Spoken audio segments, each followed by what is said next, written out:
Congress party MP Rahul Gandhi Bihar ఎన్నికల అధికార యాత్ర ప్రచార కార్యక్రమంలో భాగంగా దర్భంగాలో భారత ప్రధాని నరేంద్ర మోడీ తల్లిపైన అనుచిత వ్యాఖ్యలు, అసభ్యకరమైన పదజాలంతో మాట్లాడినందుకు నిరసనగా బీజేపీ జిల్లా మాజీ ఉపాధ్యక్షుడు ఎస్ శ్రీనివాస్ గౌడ్ ఆధ్వర్యంలో నిరసన కార్యక్రమాన్ని చేపట్టారు.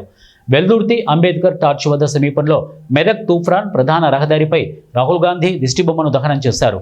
ఎందుకంటే ఎక్కడికక్కడ ముట్టడిస్తూ వాళ్ళని కదలనీయకుండా చేస్తాం. అదేవిధంగా రాబోయే రోజుల్లో భారతీయ జనతా పార్టీకి పూర్తి ఆదరణ వస్తుంది కాబట్టి వాళ్ళు ఈ విధంగా మాట్లాడుతున్నారు. గతంలో కర్ణాటకలో గెలిచిన అక్కడ చోరీ ఓటు లేదు, తర్వాత తెలంగాణలో గెలిచిన ఇక్కడ చోరీ ఓటు లేదు. వాళ్ళు ఎక్కడైతే వాళ్ళు ఓడిపోయిన జాగల వాళ్ళు చోరీ ఓటు అనేది సిగ్గు లేకుండా అనడం చాలా బాధాకరమైన విషయం. ఇక ముందు ఇటువంటి మాటలు అనొద్దని మేము కోరుకుంటున్నాం. భారత్ మాతాకి జై. పెట్టుకొని ఓటు చోరు అని చెప్పి మాట్లాడుతూ ఉన్నారు.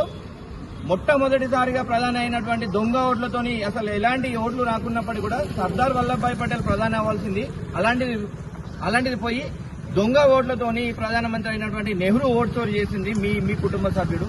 అలాగే చూసుకున్నట్లయితే కర్ణాటకలో అయినా అక్కడ కూడా ఓటు చోరు చేసి మీరు గెలిచారు. ఈ రోజు ఓటు చోరు అని మాట్లాడుతున్నారు. తెలంగాణ ప్రభుత్వంలో రాష్ట్రం వెళ్తున్నటువంటి ప్రభుత్వం కూడా ఓటు చోరు చేసి గెలిచిందని అనుకుంటున్నారు. ఇలాంటి మాటలు పక్కన పెట్టి అభివృద్ధి పైన మీరు ఇచ్చినటువంటి 6 గ్యారంటీలు నెరవేర్చి ఈ యొక్క ప్రజలని కాపాడాలని చెప్పేసి ఈ సందర్భంగా హెచ్చరిస్తున్నాము. మీకు నోరు అదుపులో పెట్టుకొని ఎక్కడ పడితే అక్కడ తల్లిని అవమానించే రకంగా మాట్లాడతాం మాత్రం ఖబర్దార్ బిడ్డ. మీరు మాత్రం మీ కాంగ్రెస్ నాయకులు ఎక్కడ పడితే అక్కడ తిరగనివ్వము.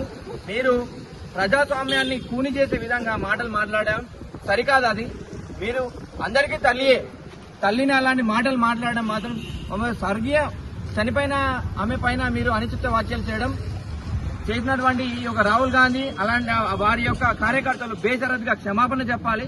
లేని ఎడల వారిపైన చట్టరీత్యా చర్యలు తీసుకోవాలని చెప్పేసి మేము పెద్ద ఉద్యమానికి దారితీస్తామని చెప్పేసి ఈ సందర్భంగా హెచ్చరిస్తా ఉన్నాము. మీరు సవ్యంగా నడుచుకుంటే ఈ యొక్క ప్రజాస్వామ్యం ప్రజల చేత ఎన్నుకోబడిన నాయకులు ఈరోజు ఈ యొక్క నర్సాపూర్ నియోజకవర్గంలో ఈ యొక్క కాంగ్రెస్ నాయకులు మాట్లాడుతూ ఉన్నారు. మీరు ప్రజల చేత ప్రజల కొరకు ఎన్నుకోబడిన నాయకులు పక్కన పెట్టేసి దొంగదారిన ఓడిపోయిన వ్యక్తులు కూడా ఇక్కడ రాజ్యం వెళ్తా ఉన్నారు. మీరు ఫస్ట్ ఆఫ్ ఆల్ ఓటు చోరీ అనే మాట మీరు పెద్ద దొంగలు. ఇక బీజేపీ నాయకులు దొంగలని మాట్లాడిన మన రాజిరెడ్డి గారు మీరు నోరు అదుపులో పెట్టి మాట్లాడుకోండి. మీరు బీజేపీ కార్యకర్తలను మరొకసారి మీరు అనుచిత వ్యాఖ్యలు చేస్తే మాత్రం ఖబర్దార్, మీకు మర్యాద ఉండదు.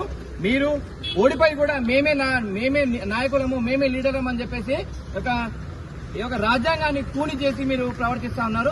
మీరు ఈ పద్ధతి మార్చుకోండి. ఈ యొక్క అభివృద్ధి పైన వెల్దుర్తి మండలం కానీ నర్సా